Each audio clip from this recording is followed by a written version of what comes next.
тыңдаушылар, бүгін өздеріңізбен бірге қоғамдық тыңдау өткізгелі отырмыз. Сондықтан жиналыс төрағасына мен өзімді ұсынамын. Ауыл округі әкімі Құрмет Серікәлі Асанов және тапсырышы бізде Казстройбилдинг жауапкершілігі серіктестігі. Түркістан облысы Ордабасы ауданы Бөржар округінде орналасқан 001 квартал 23-64 мекенжайда орналасқан кірпіш зауытына материалдық экологиялық рұқсат алу үшін қоғамдық тыңдау өткізгелі отырмыз. Қоғамдық тыңдауға ауыл округ тұрғындары және Казстройбилдинг жауапкершілігі серіктестігінің өкілі Руслан, Түркістан облысы табиғи ресурстар және табиғат пайдалануды реттеу басқармасының маманы бейнеконференция арқылы қатысып отыр. Ол Болысбекова Манура және жобалаушы эколог Сыдықова Нұржамал қатысып отыр. Бұл жерде қазір бекітіп алсақ, баяндамашының сөз сөйлеуі 10 минут, баяндаманы талқылауға 15 минут және қоғамдық тыңдаулар қорытындылау 5 минут. Регламент осыны бекітіп алсақ, қарсы еместер жоқ болса, онда жиынды бастаймыз. Қоғамдық тыңдаудың хатшысы ретінде Сыдықова Нұржамал Ахметованы ұсынсақ, қарсы бар ма? Қарсы жоқ болатын болса, онда хатшы болуға Сыдықова Нұржамал ұсынылды. Алғашқы сөз кезегі баяндамашыға беріледі. Сәлеметсіздер ме? Менің есімім Сыдықова Нұржамал болады, экологиялық жобаның жобалаушы әзірлеушісімін. Сіздерге бүгін Казстройбилдинг жауапкершілігі серіктестігіне қарасты кірпіш зауытының материалдары бойынша қоғамдық тыңдау ұйымдастырып отырмыз. Бұл қоғамдық тыңдау бізге бір ай алдын ұйымдастырылған болатын. Жергілікті Ордабасы ұлттар газеттеріне, телеканалға және осы әкімшілік ғимаратында хабарландырулар ілінген болатын. Осы уақытқа дейін бізде ешқандай дискрептерлердің сұрақтар түскен жоқ. Бүгінгі қоғамдық тыңдауды ұйымдастырып отырған себебіміз бұл кірпіш зауытына жаңағы Ордабасы ауданы Бөржар ауылдық округі 001 кварталы участок 23-64 мекенжайында орналасқан кірпіш зауытының экологиялық рұқсат қағазын алу үшін бұл кісілер қоғамдық тыңдау ұйымдастырып отыр. Қазір біздің құжаттың барлығы табиғи ресурстар басқармасында экологиялық мемлекеттік сараптамадан өтіп жатыр. Заң аясында экологиялық кодекстің 96 бабына сәйкес біз осылай жергілікті жұртшылықты жинап қоғамдық тыңдау ұйымдастыруымыз керек. Соны кодекстің 96 бабына сәйкес сіздермен бүгінгі таңда қазір қоғамдық тыңдау ұйымдастырып отырмыз. Жалпы сіздерге кірпіш зауыты туралы мәлімет айтып өтейін. Кірпіш зауыты жаңа жоғарыда айтылғандай Ордабасы ауданында Бөржар ауылдық округіне қарасты аймақта орналасқан участок 23-64.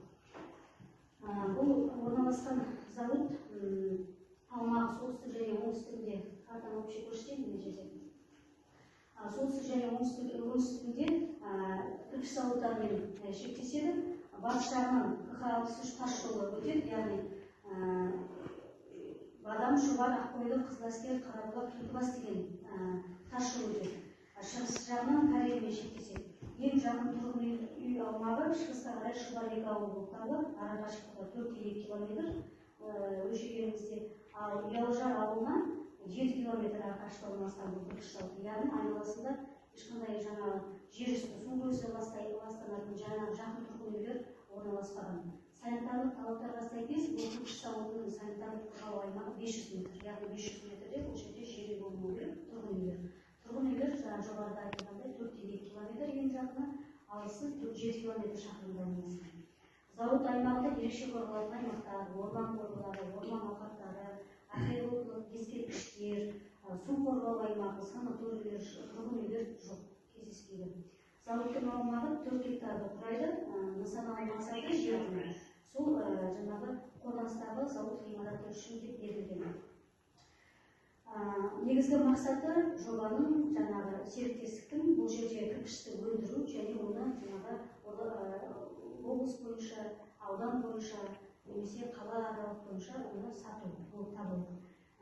Кірпіш зауытының қолдау мерзімі алдағы 25 жылдан 34 жылға дейін 10 жыл. Яғни экологиялық кодекстің 2-ші қосымшасы 3-ші тармақ 3-7-ші тармақшасына сәйкес бұл кісілердің объектісі кірпіш зауыты 2-ші категорияға жатады, 2-ші санат объектісіне жатады. Ал 2-ші санат объектісі бізде экологиялық кодекске сәйкес 10 жылға рұқсат қағазын алады. Сол рұқсат қағазын рәсімдегеннен кейін ол кісілер кірпіш зауытын ашып іске кіріседі. Әлі жұмыс бастаған жоқ. Кірпіш кірпіш зауытының жұмыс істеу мерзімін айтып өтейін. Майдан мамыр айының 1-ші 2025 жылдан бастап 2034 жылдың қазан айының соңына дейін жұмыс жасайды. Яғни мерзімді жұмыс тәулігіне 20 мың дана кірпіш шығарылатын болады, ал жылына 3.600.000 дана. Жұмыс уақыты үздіксіз 6 ай, мамырдан қазанға дейін 180 күн, 2 ауысымда 8 сағаттық. Пеш 6 ай бойы жұмыс жасайды. Бұл жерде өздеріңіз білгендей, жаңағы сазды топырақ келеді ғой. Сазды топырақ, көмір, соның барлығы артын түсіру, кірпішті жаңа қалыпқа салу, оны пеште күйдіру, келтіру, оның барлығы ауаға ластаушы заттар бөледі.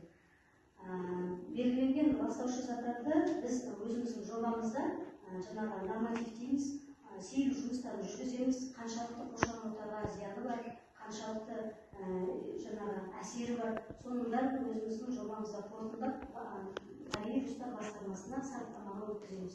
Бұл жерде сарапталып, жаңағы ескертпелерін жаңағы дұрыстап қайта жаңағы проектіні қарауға да жіберіп отырамыз.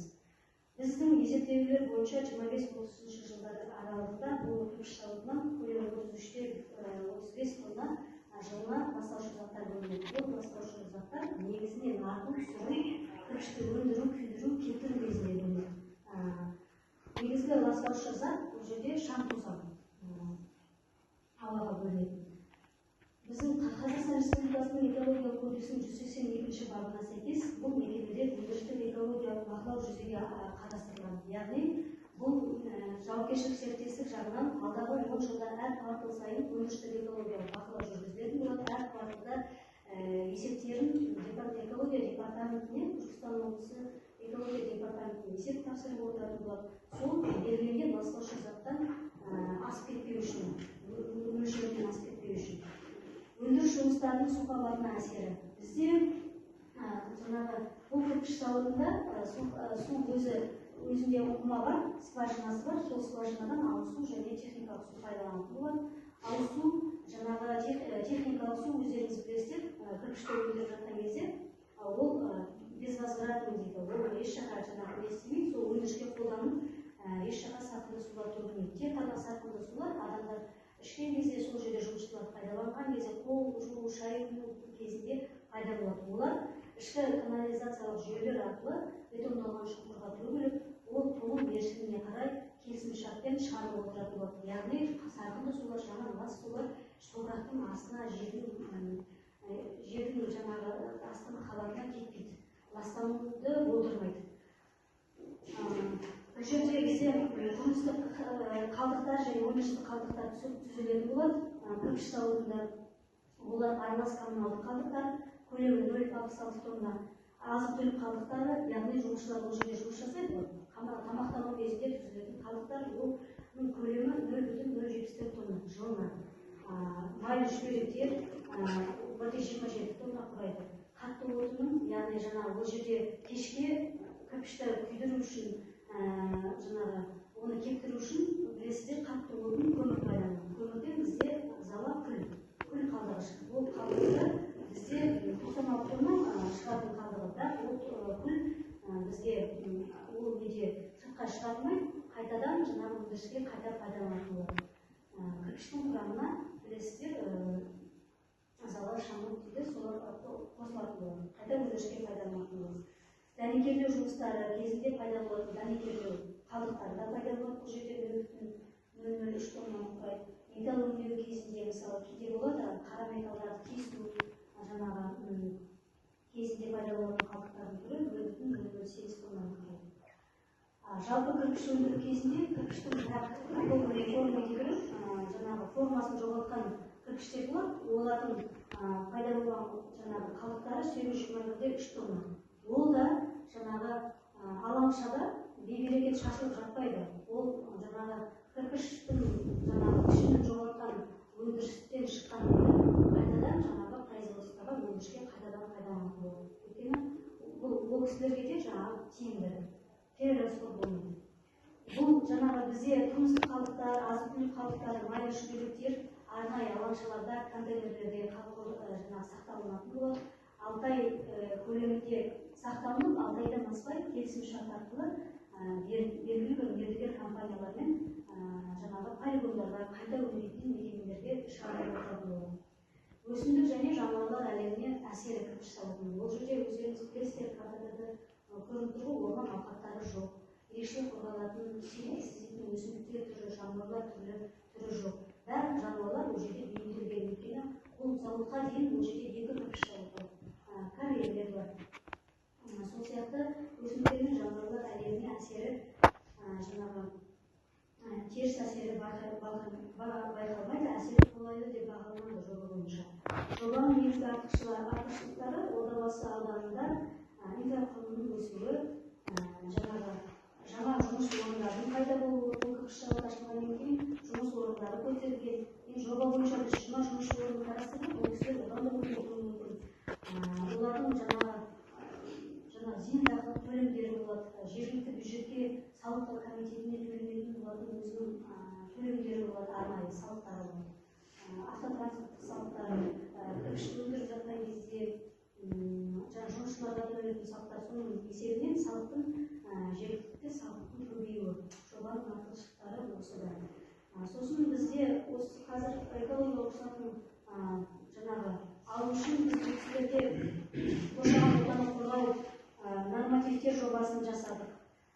Қалдықтарды бақылау бағдарламасын, өндірістік экологиялық бақылау бағдарламасын және іс-шаралар жоспарын әзірледік. Іс-шаралар жоспарында ол кірпіш зауыты әр квартал сайын жаңа айтып өттік, өндірістік бақылауда болады.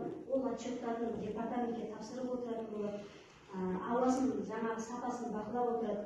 Оған белгілі бір аккредитацияланған лабораторияны бұлар бекітілетін болады. Іске қосу кезінде пештік оттық құрылғыларын реттеу жұмыстары жүргізілетін болады өз кезегінде. Зауыт аумағында ылғалдандыру жұмыстары жүргізілетін болады. Шам тозаң болған кезде шамның әсерін бәсеңдету үшін. Зауыттың аумағын, санитарлық қорғау аумағын көгалдандыру қарастырылған.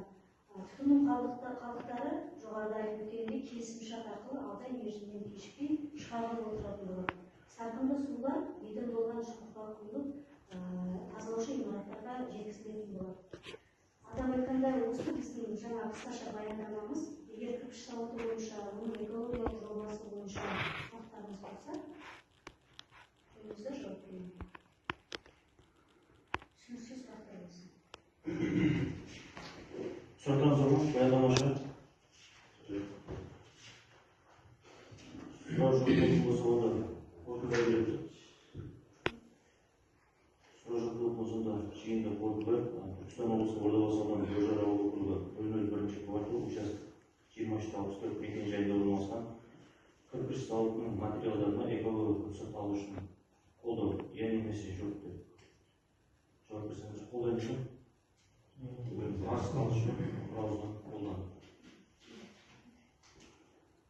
Осымен жиын аяқталды. Сау болыңыздар.